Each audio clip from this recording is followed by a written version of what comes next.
আসসালামু আলাইকুম। বহুল প্রতীক্ষিত একটা পেন্টিং নিয়ে এলাম, ক্যানভাস পেন্টিং। ক্যানভাস পেন্টিংয়ের জন্য প্রথমে একটা রাউন্ড ক্যানভাস নিয়েছি। ক্যানভাসটার পিছনে প্রথমে আমি পানি স্প্রে করে দিয়েছি এবং সামনের পোর্শনে হোয়াইট পেস্ট দিয়ে দিচ্ছি। এগুলো প্রাথমিক কাজ, এগুলো করে নিলাম। এরপরে এটার মধ্যে আমি পেন্টিং করব এবং টেক্সচার একটা লুক দেব। এটার জন্য প্রথমে আমি এখানে কিছু শামুক, ঝিনুক, কড়ি, শঙ্খ, প্রবাল পাথর এগুলো নিয়ে নিয়েছি এবং দেখতে পাচ্ছেন প্যাকেটে হোয়াইট পেস্ট আছে, হোয়াইট পাউডার ঠিক বলা যায়, টেক্সচার পাউডার বলা যেতে পারে এটাকে। এই টেক্সচার পাউডারটার সাথে টেক্সচার গ্লু পাওয়া যায়, সেটাকে ইউজ করে একটা মিশ্রণ তৈরি করা হয়। আমি এখানে ছোটো ছোটো ট্রিক্স শেখাবো আপনাদেরকে। যারা টেক্সচার পাউডারটাকে অনেক বেশি এক্সপেন্সিভ মনে করছেন, তারা আমার মতো এই ট্রিক্সটা ফলো করতে পারেন। আমি টেক্সচার পাউডার না নিয়ে হোয়াইট সিমেন্ট নিয়েছি এবং টেক্সচার গ্লুর বদলে আমি এটাকে ফেভিকল গ্লু এবং পানি মিশিয়ে তৈরি করছি। এটা নিয়ম হচ্ছে টেক্সচার পাউডারের জন্য যে গ্লুটা পাওয়া যায় সেটা এবং পানি মিশিয়ে করতে হয়। আমি এখানে করেছি হোয়াইট সিমেন্ট, পানি এবং ফেভিকল গ্লু, এবং এটাকে মিক্সড করার পরে সমুদ্রের ঢেউয়ের যে ফেনিল ভাবটা আছে, মানে সমুদ্রের ঢেউ আছড়ে পড়ার পর যে সাদাটে একটা ফেনা তৈরি হয়, সেই জায়গায় আমি টেক্সচার পাউডারটা বা হোয়াইট সিমেন্ট যেটাই বলেন না কেন সেটা ইউজ করছি। এবং এগুলো ব্যবহারের জন্য যে টুলস আছে, স্প্যাচুলা, নাইফ, বিভিন্ন রকমের টুলস আছে, সেগুলো আমি নিতে যাইনি, কারণ আমি চামচ দিয়ে এটা মিশিয়েছিলাম, চামচ দিয়ে এটা ব্যবহার করেছি।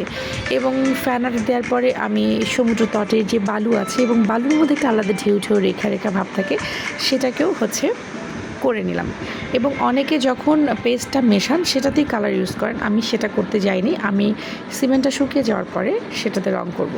দেখতেই পাচ্ছেন আমার এগুলো অলমোস্ট শুকিয়ে গেছে। সিমেন্টগুলো তুলি দিয়ে আমি ঢেউগুলোকে আর একটু রিয়েলিস্টিক লুক এনে দেওয়ার জন্য উঁচু উঁচু করে দিলাম। এবং এবার বালুটাতে যে হলুদাভ ব্যাপারটা থাকে, ব্রাউনিশ যে ব্যাপারটা থাকে, সেটার জন্য হলুদ রং দিয়ে আমি একটু এবড়ো খেবড়ো করে দিচ্ছি। এবং ফাইনাল টাচের জন্য আমি দুটো তুলিতে সাদা রং নিয়ে একটু ছিটিয়ে ফেনিলো ভাবটা আরও বেশি আনবার চেষ্টা করব ক্যানভাসে। অনেকে কক্সবাজার গেলে নানা রকমের জিনিস নিয়ে আসে। আমি কি আনি জানেন? এই যে এইসব কড়ি, শামুক, ঝিনুক, এগুলোর দাম আমার কাছে লাখ টাকার মতো। ক্রাফটিংয়ের জিনিস। যাই হোক, এগুলো এখন সেটে দেওয়ার পালা। ঝিনুক, শামুক কড়ি দিয়েছি, কিছু কড়ি ভেঙে দিয়েছি আরও রিয়েল দেখানোর জন্য। এবং এরপর আমি ভার্নিশ ইউজ করছি।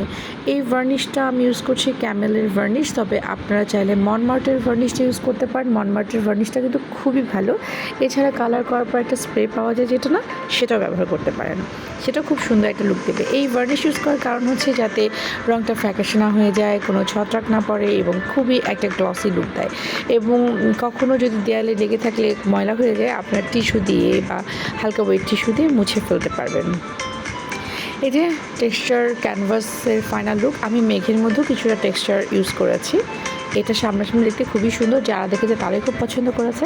ক্যামেরাতে ঠিক কতটা আনতে পেরেছি আমি জানি না, তবে বসনের মূল একটা জিনিস কি জানেন তো না, কাস্টমাইজেশন।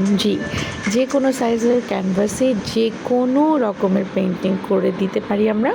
আর সেটার জন্য কী করতে হবে জানেন তো? বসনের ভিতর বাক্সে টোকা দিয়ে দিতে হবে যে কোন পেন্টিংটি আপনি চাচ্ছেন, কোন আকৃতির ক্যানভাসে, কত বড় ক্যানভাসে, কত ছোট ক্যানভাসে, সব ধরনের সুযোগই আছে। তাহলে চটপট বসনের পেজটা ভিজিট করতে হবে। ধন্যবাদ সবাইকে সাথে থাকার জন্য।